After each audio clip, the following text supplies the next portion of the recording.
வணக்க மக்களே, சற்று முன் வெளியான செய்தி ஒன்று வெளியாகியுள்ளதா?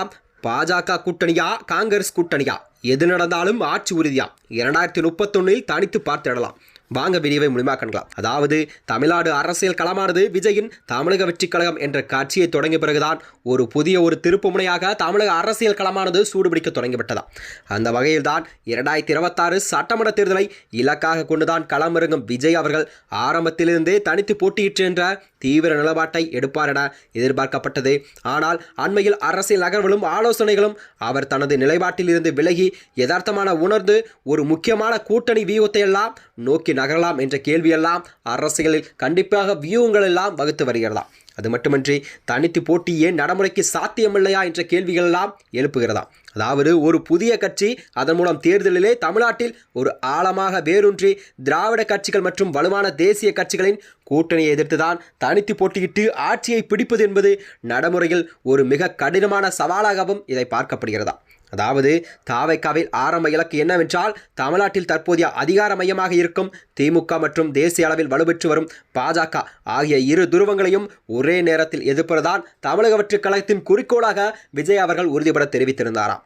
ஆனால் திமுகவின் கட்டமைப்பும் ஆளும்பலும் நீண்டமாக அனுபவம் எளிதில் அசைக்க முடியாத ஒரு நம்பிக்கை, அதேபோல் பாஜக தலைமையிலான தேசிய ஜனநாயக கூட்டணி உள்ள அதிமுகவின் கணிசமான வாக்கு வங்கி மற்றும் பாஜகவின் தேசிய அளவில் பலம், நிதி ஆதாரம் மற்றும் ஊடகம் பல ஆகியவற்றெல்லாம் இதில் உள்ளடக்கியதாக ஒரு மிகப்பெரிய வலுவான கட்சியாக பார்க்கப்படுகிறதா. இந்த இருபெரும் மாபெரும் சக்திகளை ஒரே நேரத்தில் தனித்து எதிர்கொண்டால் கண்டிப்பாக புதிய கட்சியாக தாவேக்காவின் வாக்குகள் எல்லாம் பிரியும் 2ஆம் நிலை அல்லது 3ஆம் நிலைக்கே தள்ளப்பட வாய்ப்புள்ளதாகவும் இது 2031 கண்டிப்பாக இலக்கை சிதைக்கும் என்ற நிலையில் தான் இதை பார்க்கப்படுகிறதா. அது மட்டுமின்றி 234 தொகுதியிலுமே தனித்து போட்டியிடும் என்பது ஒரு புதிய கட்சிக்கு, குறிப்பாக சினிமா துறையில் இருந்து வரும் தலைவருக்கெல்லாம் இது கண்டிப்பாக சாத்தியமா என்பது மக்களிடம் ஒரு கேள்விக்குறியாகவே இருந்து வருகிறதா. தேர்தல் விதிகள் மற்றும் கண்காணிப்புகளுக்கெல்லாம் மத்தியில் கடினமாகும் விஜய் அடையாளத்தை அரசியல் பதிவு செய்து வரும் அடையாளத்தையும் நிலைநாட்டுவதற்கு கண்டிப்பாக தனித்து போட்டியிடுவது ஒரு வழியாக இருக்கலாம்.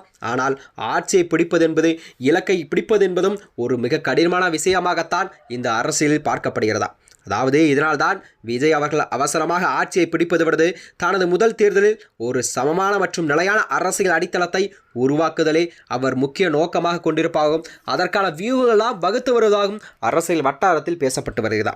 அதனால்தான் ஒரு வலுவான கூட்டணி கட்சியுடன் இணைந்தால் மட்டுமே கண்டிப்பாக தேர்தல் சந்தித்தால் மக்கள் மத்தியில் தாவேக்காவின் பிம்பம் எளிதில் சேதையடையாமல் அனைவரும் கண்டிப்பாக ஒன்றிணையும் ஒரு மாற்று சக்தியாக என்ற அடையாளத்தை நிலைநிறுத்த முடியும்.